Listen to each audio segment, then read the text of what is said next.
बिस्मिल्लाहिर्रहमानिर्रहीम। आए महफल जिंदा सी तकरीबन एक महीने के बाद इनिकाद कर रहे हैं।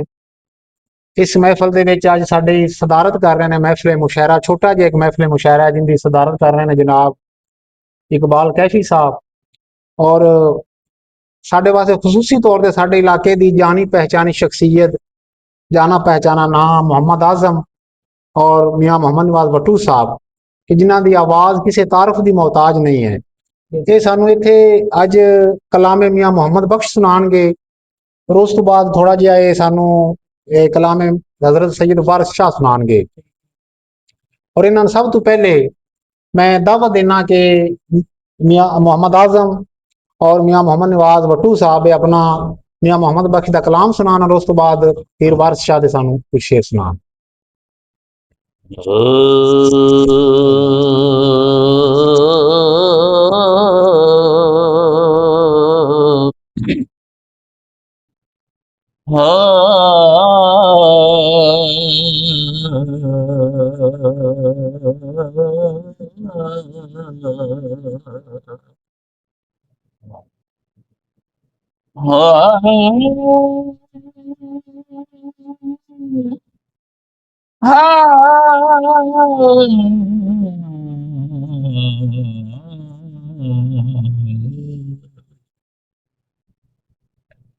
अव्वल हम्द सना इलाही ते जो मालिक हर हरदा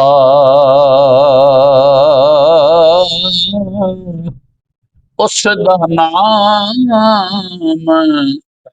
चितारन वाला ते किसे मैदान नहीं हरदा।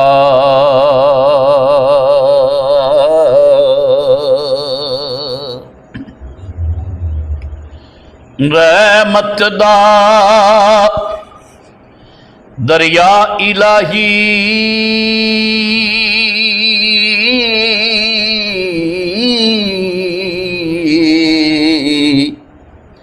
हरदम वगदा तेरा जे एक कतरा बख्शे मैनू ते कम बन जांदा मेरा।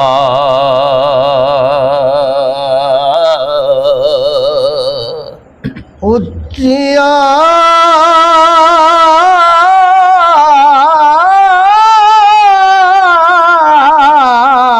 शाना वालिया साया आते रब गरीब नवाजा अपने करम दा मैं थी खोली रहमत दा दरवाजा।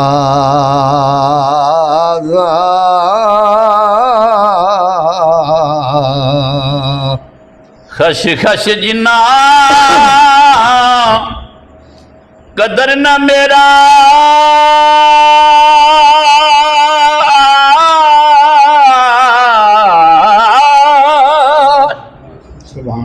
अते साहिब ने वड्याइया मैं गलियां दा रूड़ा कूड़ा ते मैल चढ़ाया साइया।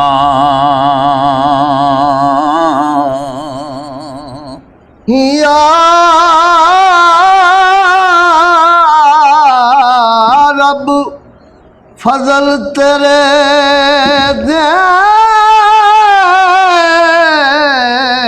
आसी अट बंदे कमले छले रहमत दा दरिया उछले हाथे बल्ले बल्ले बल्ले।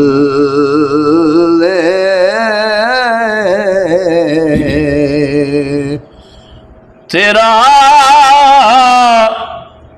शुरू अखीर ना कोई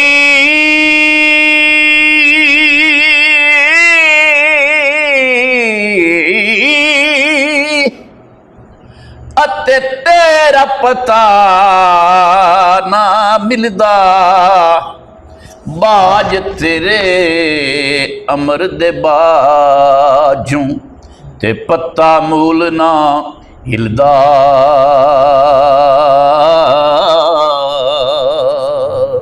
तू सत्ता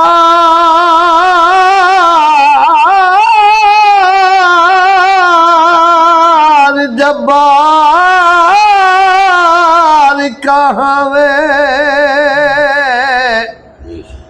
आजज़ बंदा मैं निमाना तेरी आस ते ठिलिया बेड़ा ते तू ही बन्ने लाना।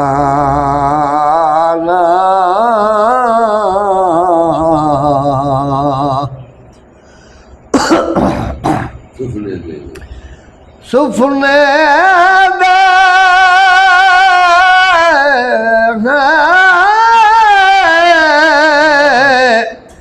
विच माही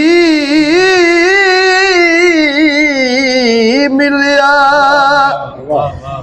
ते मैं गल विच पा लिया बावां ओ डर दी मारी अख ना खोला किते फेर विछड़ ना जावां।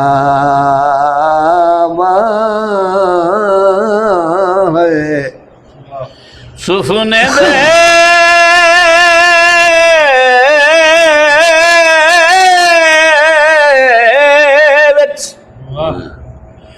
माही मिलिया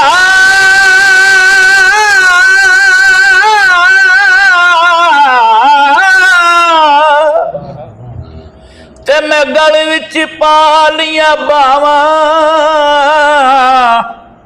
हो डरदी मारी अख ना खोला किते फेर विछड़ना जा।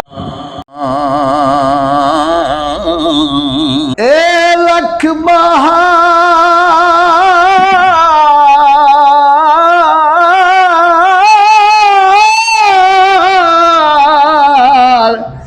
गुलजार उछलदी आते अंदर खाक समानी लापरी ते जई मोहम्मद आते घर घर रवे कहानी।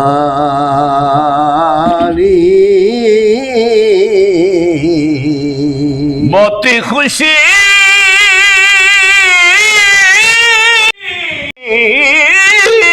गमी बराबर अते समूह सच कर जानी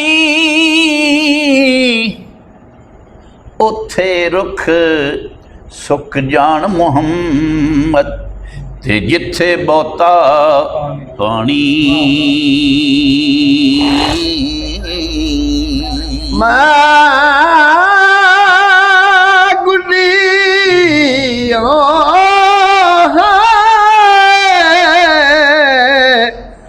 हथ जोर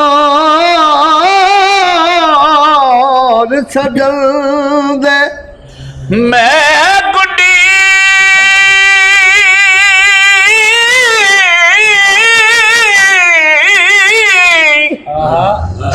हथ जोर सजन दे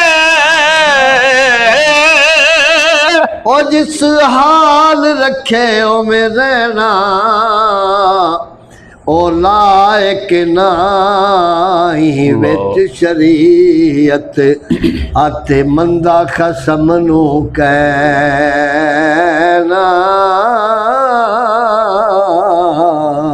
ले ओ यार हवाले रब दे ते मेले चार दिना दे उस दिन ईद मुबारक हो सी ते जिस दिन फिर मिलांगे